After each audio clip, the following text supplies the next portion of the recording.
India जो है वो हमेशा एक बायलैटरल रिलेशंस चलाता है। जैसे उसने रशिया के साथ चलाया हुआ है, वो अमेरिका के साथ भी चला रहा है। आप देखिए ना, दोनों के साथ वो अलाइज इक्वली है, हालांकि दोनों अपोजिट कंट्रीज़ हैं और दोनों एक दूसरे के लिए वो अगेंस्ट हैं। तो वो हमेशा वो एक ऐसे रिलेशन चला रहा है। अब अगर आप लोग यूएस की बात करें तो जो उसकी ट्रेड यूएस के साथ है, वो उसके साथ वो परफेक्ट है। उस वक्त भी बहुत ज़्यादा हुई थी जब हम जंग आ रहे थे। 65 की जंग हम आ रहे थे, उसके अंदर भी हमारे साथ कुछ ऐसा ही हुआ था। कारगिल वाले में ऐसे ही हुआ था कि ऊपर इन्होंने अपनी फ़ौजें चढ़ा दी थी उन्होंने, और हम नीचे से जनाब कर रहे थे, तो हमारे जनरल साहब ने अपनी फ़ौजें वापस बुला ली थी। जाहिर सी बात है, इंडिया सबसे पहले तो यही करेगा कि उसको एक्सपोर्ट कर देगा उन कंट्रीज़ को जो मतलब ये न्यूक्लियर वेपन्स बनाते हैं, ठीक है। तो अगर रेवेन्यू जनरेट करेगा। जाहिर सी बात है, तो अगर वो क्वालिटी वाकई में उस क्वालिटी की है तो फिर बहुत सारा पैसा कमा सकते हैं वो लोग इससे। हेलो व्यूअर्स, अस्सलाम वालेकुम, पाकिस्तान, नमस्ते India. This is your host Ramnath and you watching our channel. और आज हम लोग बात करने वाले हैं एक बहुत ही लेटेस्ट न्यूज़ के बारे में, जो कि हमारे मीडिया पे डेफिनेटली आपने सुन ली होगी, देख ली होगी, पढ़ ली होगी। तो असल में जो बात है जी वो ये है कि जम्मू एंड कश्मीर के अंदर 5.9 मिलियन टन जो है लिथियम डिस्कवर हो चुका है। तो इंडिया ने ये भी कह दिया है कि ये सुप्रीम क्वालिटी का है। तो इंडिया इसको किस तरह से यूटिलाइज़ करने वाला है, अपने रिसोर्सेज को किस तरह से वो यूज़ करता है और किस तरह से इसको बेनिफिट्स जो है इससे ले सकता है। तो ये सारी बातें आज हम जानेंगे कि आखिर इनको क्या लगता है, हमारी आवाम को क्या लगता है कि वो किस तरह से इसको इस्तेमाल करेंगे। साथ ही साथ ये देखेंगे कि पाकिस्तान अपने रिसोर्सेज को इस्तेमाल कर पाता है, और अगर कर पाता है तो किस तरह से कर पाता है, क्या उससे बेनिफिट्स मिलते हैं। तो ये सारी बातें करेंगे हमारी आवाम से। चले हमारे साथ। अस्सलाम वालेकुम। वालेकुम सलाम। Good name? हमजा। हमजा, आज हम आपके लिए एक सवाल लेकर आए हैं। इंडिया ताज़ा तरीन खबर है कि इंडिया के जम्मू एंड कश्मीर में 5.9 मिलियन टन्स जो है लिथियम डिस्कवर हुई है, जो कि सुप्रीम क्वालिटी की है एक्सपर्ट के मुताबिक। आपके ख़्याल में इस खबर को आप कैसे देखते हैं, आपका क्या? Well, as far as my opinion, मुझे ये लगता है कि आपको पता है कि आजकल जो रशिया ने इन्वेड किया हुआ है यूक्रेन में, तो और जो रशिया है वो इस टाइम इंडिया का जो है वो एलाई है, ठीक है। क्योंकि जो रशिया है वो इंडिया को पेट्रोल भी दे रहा है बहुत ही चीप प्राइस पे एज़ कम्पेयर टू अगर हम लोग ऑल ओवर द वर्ल्ड बात करें। तो मुझे ये लगता है कि इस टाइम रशिया जो है, इंडिया के पास उससे अच्छा कोई ऑप्शन नहीं है उनको लिथियम सेल करने का। और चूँकि वो अपने पर्पस के लिए यूक्रेन में जो इन्होंने वेट किया हुआ है उसके लिए उन्हें चाहिए, क्योंकि ऑल ओवर द वर्ल्ड अगर हम लोग यूएस की बात करें तो उन्होंने अपनी एक अलग एड बनाई हुई है जो वो उसको सपोर्ट कर रहे हैं, ठीक है, यूक्रेन को। और रशिया को कोई सपोर्ट नहीं कर रहा, सब उसके अगेंस्ट है। तो मुझे ये लग रहा है कि इंडिया डेफिनेटली उनकी प्रायोरिटी होगी कि वो रशिया को दे और उनके साथ अपने जो ताल्लुकात हैं, रिलेशंस हैं, उनको बेटर करें, ताकि वो जो हैं उसकी हेल्प भी कर सकें और उनकी भी हेल्प हो सके। अच्छा, मुझे ये बताइएगा कि आपने डेफिनेटली कहा कि रशिया के साथ ट्रेड जो है उसकी तरफ जाएंगे। तो यहाँ पर हम रशिया और पाकिस्तान के इंडिया के जो है रिलेशनशिप पे बात कर लेते हैं। आपने ये भी कहा कि वो अलाए हैं, फिर रशियन ऑयल की ख़रीदारी में, और वैसे भी इंटरनेशनल मीडिया पर इंडिया बड़ा सपोर्ट करता नज़र आता है रशिया के स्टैंड को। तो ये सारी चीज़ें देखते हुए आप इनके रिलेशनशिप को कैसे? इंडिया जो है वो हमेशा एक बायलैटरल रिलेशंस चलाता है। जैसे उसने रशिया के साथ चलाया हुआ है, वो अमेरिका के साथ भी चला रहा है। आप देखिए ना, दोनों के साथ वो अलाइज इक्वली है, हालांकि दोनों अपोजिट कंट्रीज़ हैं और दोनों एक दूसरे के लिए वो अगेंस्ट हैं। तो वो हमेशा वो एक ऐसे रिलेशन चला रहा है। अब अगर आप लोग यूएस की बात करें तो जो उसकी ट्रेड यूएस के साथ है वो उसके साथ वो परफेक्ट है, और जो रशिया के साथ है वो उसके साथ भी परफेक्ट है। कभी यूएस ने नहीं कहा कि इंडिया जो है वो स्टॉप करे इस चीज़ को कि वो रशिया के साथ इस तरह के, क्योंकि ये देखें। Completely got your point. यहाँ पर मुझे ये बताइएगा कि इंडिया अपने रिसोर्सेज को बड़े अच्छे से इस्तेमाल करता और यूटिलाइज़ करता नज़र आता है। इस दफ़ा आपको क्या लगता है, क्या इंडिया अपने 5.9 मिलियन रिसोर्सेज जो हैं लिथियम के, उसको भी इसी तरह से यूटिलाइज़ करेगा, उससे भी फ़ायदा उठाएगा जिस तरह से इंडिया नज़र आता है? ऑब्वियसली इंडिया जो है ना वो बहुत अच्छे से सीख चुका है कि किस तरह से चीज़ों को इस्तेमाल करना है और किस तरह से चीज़ों के साथ फ़ायदा उठाना है। तो आपके ख्याल में क्या लगता है? बिल्कुल बनाएगा। उसने जिस तरह 1971 के अंदर उसने बनाया था, उस वक्त भी बहुत ज़्यादा हुई थी जब हम जंग आ रहे थे। 65 की जंग हम आ रहे थे, उसके अंदर भी हमारे साथ कुछ ऐसा ही हुआ था। कारगिल वाले में ऐसे ही हुआ था कि ऊपर इन्होंने अपनी फ़ौजें चढ़ा दी थी उन्होंने, और हम नीचे से जनाब कर रहे थे, तो हमारे जनरल साहब ने अपनी फ़ौजें वापस बुला ली थी। तो वो जो आप लिथियम डिस्कवर कर रहे हैं वो ठीक है, वो जम्मू कश्मीर है तो वो इंडिया का हिस्सा है। क्योंकि अगर आप गूगल मैप के ऊपर भी देखें तो जम्मू एंड कश्मीर जो है वो उसका हिस्सा इंडिया का कंसिडर होता है। तो जो उनकी चीज़ निकल रही है वो तो उन्होंने फिर डिस्कवर जिस तरह करना है उन्होंने करना है। अच्छा, मज़ेदार सी बात यह है कि रशिया और पाकिस्तान, इंडिया की अगर हम बात करें तो उनके रिलेशनशिप बड़े अच्छे हैं। एंड वी ऑल नो कि रशिया एंड यूक्रेन की वॉर चल रही है। तो क्या लगता है कि इंडिया सोचेगा लिथियम को एक्सपोर्ट करने का?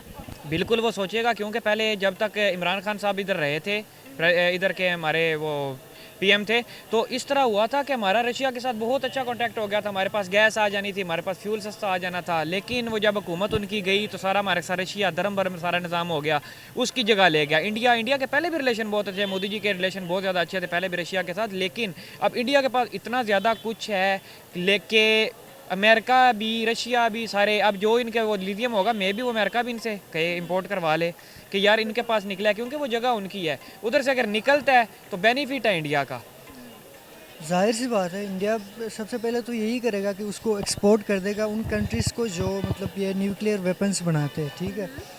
तो अगर रेवेन्यू जनरेट करेगा। जाहिर सी बात है, तो अगर वो क्वालिटी वाकई में उस क्वालिटी की है तो फिर बहुत सारा पैसा कमा सकते हैं वो लोग इससे एक्सपोर्ट करके। अच्छा, यहाँ पर क्वेश्चन ये है कि रशिया के साथ इंडिया के बड़े अच्छे ताल्लुकात हैं, और रिसेंटली जो है क्या कहते हैं, प्यूटन का ये बयान भी सामने आया था कि अगर हम लोग कोई भी ऐसा रिलेशनशिप पाकिस्तान के साथ नहीं रखेंगे जिससे इंडिया और हमारा रिलेशनशिप ख़राब हो, तो आपके ख्याल में क्या लगता है कि ये लोग वहाँ का एक्सपोर्ट का सोचेंगे?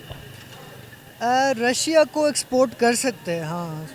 मतलब ज़्यादा चांसेस है क्योंकि उन्होंने ऑयल भी वहाँ से इंपोर्ट किया हुआ है ना, तो रशिया हो सकता है प्रेशर भी डाले कि मतलब इस चीज़ को आप हमारे अलावा किसी को करे ही ना, मतलब हमें एक्सपोर्ट करे, क्योंकि उनके हालात भी ऐसे हैं ना, मतलब वॉर में है, तो वो लोग उनको चाहिए ये चीज़ ताकि वो लोग कोई न्यूक्लियर वेपन्स अपने लिए तैयार करें, उनका जो उसका जो कॉस्ट है उनको कम पड़े, तो जाहिर है। अच्छा, यहाँ पर जिशान एक और सवाल मैं आपसे पूछूंगी। देखें, फॉर एग्जांपल अगर हम लोग बात करें इसी चीज़ को लेकर, तो पाकिस्तान की बात की जाए तो पाकिस्तान के जो नेचुरल रिसोर्सेज हैं जो यहाँ पर डिस्कवर होते हैं, जैसे लेट्स जस्ट नॉट गो सो फार, हम सुई की गैस की बात कर लेते हैं, या फिर हम लोग बलूचिस्तान के कोल की बात कर लेते हैं, तो हम लोग अपने रिसोर्सेज को क्या उस तरह से यूज़ करते और यूटिलाइज़ करते नजर आते हैं?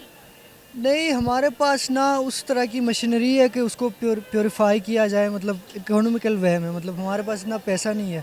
जब जो हम चीज़ बाहर से मंगवाते हैं ना वो सस्ता पड़ता है एज़ कम्पेयर टू के हम अपने रिसोर्सेज को उनको मतलब उनके प्योरीफाइड फॉर्म में लेके जाए, तो ये मसला है। रिसोर्सेज तो है लेकिन उसके लिए फिर मशीनरी चाहिए, जाहिर है, उसको प्योरीफाई करने के लिए। बिल्कुल ऐसा ही है। अच्छा, यहाँ पर मुझे ये बताइएगा, तो फिर अगर हमारे पास एक नेचुरल रिसोर्सेज मौजूद भी हैं लेकिन अल्टीमेटली हम लोग उस तरह से उसको यूटिलाइज नहीं कर पा रहे हैं, how do you see these things, कि हम लोगों को किस तरह से इस चीज़ को जो है सीरियसली लेना चाहिए? क्योंकि इंडिया को अगर हम देखें तो वो जो भी चीज़ बनाते हैं उसको यूटिलाइज़ कर लेते हैं, तो यहाँ पर हम क्यों नहीं? ज़ाहिर है, मतलब हमें स्टार्ट करना चाहिए सेल्फ डिपेंडेंट होना। अगर हमारे पास रिसोर्सेज है, रॉ मटेरियल है, तो हम कोशिश करें कि मतलब उसको ना खुद अपने मुल्क में बनाया जाए, ना कि रॉ मटेरियल को बाहर बेच के फिर उनसे मतलब पैसे दे के वही चीज़ हम ख़रीदें। तो इस चीज़ को स्टार्ट तो करना चाहिए लेकिन बस नहीं कर रहे हैं ना, क्या कर सकते हैं। डेफिनेटली, क्योंकि आप देखें कि इंडिया ने चूँकि कश्मीर में भी इन्वेट किया हुआ है, तो इंडिया को डेफिनेटली वो लोग चाहिए जो जिन्होंने यूएन की जो उनके रूल्स एंड रेगुलेशंस हैं उनके वायलेट किया है, ताकि उनकी जो सपोर्ट है वो भी बने, वो भी एक दूसरे को सपोर्ट करें। तो डेफिनेटली वो रशिया को सपोर्ट करेगा, और टू सम एक्सटेंट मुझे ये लग रहा है कि वो यूएस की भी हेल्प करेगा, क्योंकि इस टाइम इंडिया जो है वो दुनिया की सबसे बड़ी मार्केट है, इंटरनेशनल मार्केट है, जहाँ पे भी अगर कोई प्रोडक्ट लॉन्च होता है तो सबसे ज़्यादा अगर वो अर्न करते हैं तो वो इंडियन मार्केट के थ्रू करते हैं। तो as for as my concern मुझे ये लग रहा है कि वो दोनों के साथ जाएगा, क्योंकि उसको कश्मीर में भी अपनाना चाहिए जो उसके साथ दे के हाँ जी इंडिया जो है वो ठीक कर रहा है, क्योंकि आपको पता है उसने अबाउट 2 years हो गए हैं उसने आर्टिकल 370 लगाया हुआ और अभी तक लिफ्ट नहीं हुआ, और ये यूएन के अकॉर्डिंग जो पीपल हैं वहाँ की उनकी वायलेशन हो रही है उनके रूल्स एंड रेगुलेशंस। ट्रू। अच्छा, यहाँ पर मुझे लास्ट सवाल आपसे पूछूंगी, अगर हम लोग पाकिस्तान की बात करें तो पाकिस्तान के अंदर बलूचिस्तान में अगर हम देखें तो कोल के रिसोर्सेज बहुत ज़्यादा हैं, ठीक है, ये सारी चीज़ें, आपको लगता है कि पाकिस्तान और हम और हमारे मैनेजमेंट उस तरह से अपने रिसोर्सेज को यूटिलाइज और बेनिफिशरी तरीके से उसको यूज़ करते हैं? पाकिस्तान में तो बिल्कुल नहीं होता। हम लोग जो हैं, मैं भी एक केमिस्ट हूँ, और हम लोगों ने काफ़ी इन चीज़ों पे रिसर्च की हुई है, जैसे लिथियम हो गया, कोल तार हो गई, जो would say burning of coal वगैरह, ये सारा प्रोसेस।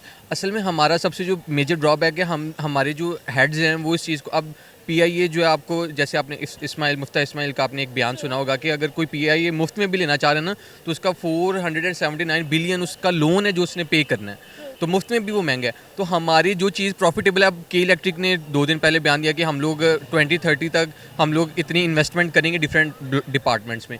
तो हमें इस टाइम ये चाहिए कि ये जो हमारा प्रॉफिटेबल साइड है हम लोग इसकी तरफ जा ही नहीं रहे, इसको हम लोग अपना मेन सोर्स नहीं बना रहे अर्निंग का।